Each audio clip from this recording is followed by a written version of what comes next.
Do you want to learn to mobilize secretions to expel phlegm? Do you have a catarrhal process, bronchitis, pneumonia, COPD? Do you have a lot of secretion? And that, as I say, always better outside. Well, stay and I'll show you some breathing and some exercises to get rid of all the extra secretions.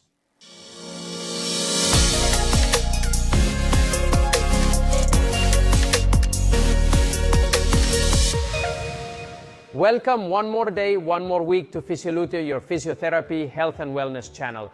And today we come to mobilize secretions. We've already done videos on how to breathe better. Now we're going to learn the basic breaths, some exercises that are going to be great for you, and then we're going to learn how to expectorate, how to expel them. These exercises are going to be extremely good for you to do in the morning. Why? Because during the night is the most accumulation of phlegm, mucus, due to the lack of movement and having a lower breathing. I want to make it clear that all the breaths that we are going to do are going to follow practically the same sequence, which is going to be to breathe in through the nose 3 seconds, 4 seconds, and exhale through the mouth. Lips always pursed so that there is a continuous flow, a continuous volume of expiration, and we maintain them during those 6-7 seconds. The mechanics is to breathe in, which takes time, and the speed of inspiration is slower, as opposed to a mechanics of acceleration of expiration with a continuous flow so that the flame goes back up. We are going to learn a high, lateral, and diaphragmatic breathing, and then a strategy to expel that phlegm, to expel that excess secretion from your body. First exercise I want you to do, we are going to work the upper or high breathing, in which we will involve the accessory musculature. We are going to work it and we are going to be aware of it. We are going to get into a lying position. I want you to bend your legs. I want you to be a little bit raised to shorten a little bit everything that is the central tendon. We are going to put our hand on our chest, literally, and I want you to take all your air to the upper part of your chest for 3 seconds, and let's do a movement of extension. Overcoming, forgiving, lifting, overcoming our hand upwards. We will take air for 3 seconds. We will hold one. We will blow.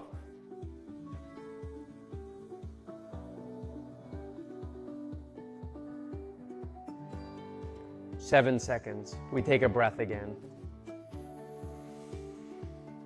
Taking all the air to our hand, we hold 1 second and blow 7 seconds. Our hand can push with the movement and make the ribs, which is the rib cage, go all the way down. Finally, we blow.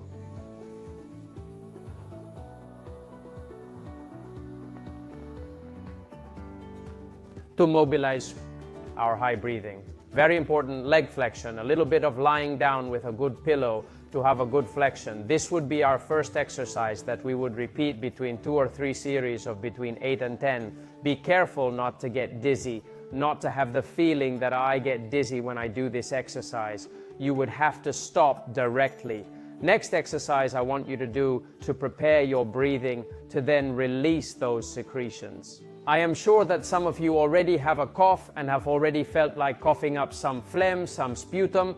I recommend you to take a cup or a small glass, put a piece of paper in the bottom, and whenever you feel like expelling something, interrupt the exercise and throw it out. So always keep the cup next to you, it will come in handy. Now we are going to do a lateral breathing, and we are going to bend our legs. As you can see, we are going to lie down slowly, getting comfortable, and we are going to bring our left hand to the left rib cage. Now I want you to bring all the air to your left rib cage, taking in air through your nose for 3 seconds. Exhaling 7 or 8 seconds.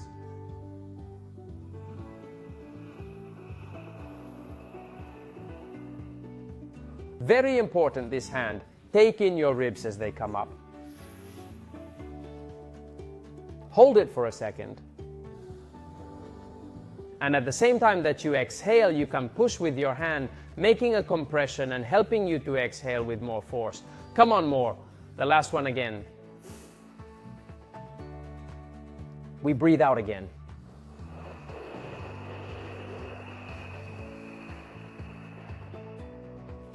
and pushing. It is extremely important to do it first from the left and then from the right. 2 sets of 8-10, 2 sets of 8-10 on the other side, which is also going to help us to start draining the mucus into the lung, and then we will be able to take it out with the last strategy. Oh, what a drag. Excess and retained secretions alter respiratory function and facilitate the appearance of infections. The accumulation of secretions is the most frequent circumstance in diseases such as chronic bronchitis, chronic obstructive pulmonary disease, cystic fibrosis, or some neuromuscular diseases. To keep these secretions at bay, perform these exercises daily, especially in the morning, as we always say in our respiratory physiotherapy sessions. I have already had a lot of plethora of secretions doing these exercises. I hope they are coming to you. But wait, the last exercise is to expel them. We are going to get back in a comfortable position. Now we are going to do diaphragmatic breathing, which is tremendously important.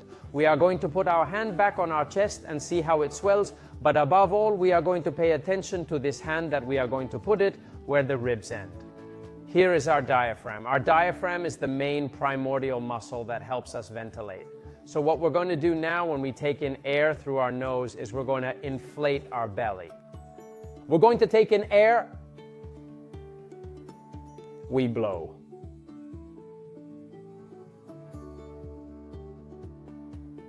We're going to take in air, taking in our diaphragm, we blow.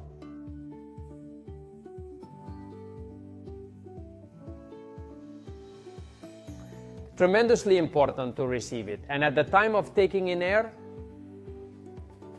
touch your diaphragm to know that it is there. And when it is time to expel, push inward and upward. The hand of the chest can accompany closing in this way when we do the breaths. Last.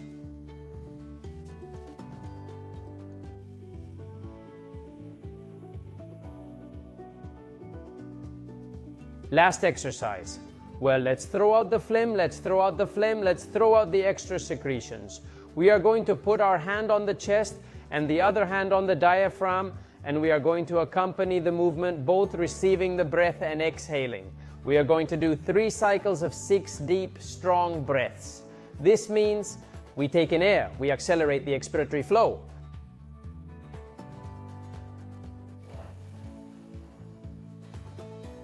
Six times, we take in air.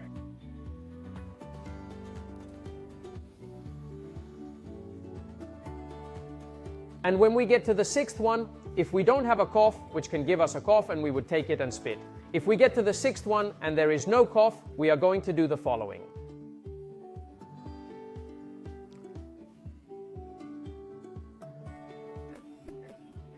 One, two.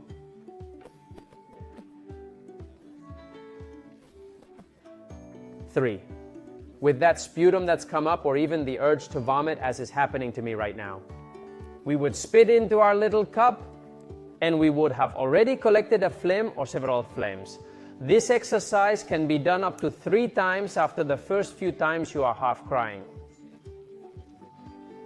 It will be beneficial and highly necessary to perform this task at the end of the exercise. Ladies and gentlemen, we have reached the conclusion of the video. I kindly request you to share your opinion in the comments regarding whether an onion assists in improving or worsening your breathing. Why do I wish to delve into this topic? Because there are individuals who find it helpful and others who do not. Various studies present contradictory findings. I am interested in hearing about your personal experiences. If you desire to enhance your breathing and engage in another set of breathing exercises, I recommend watching the accompanying video. As always, we emphasize the importance of healing, reducing excessive secretions, and achieving a decreased presence of mucus. Farewell. Adieu.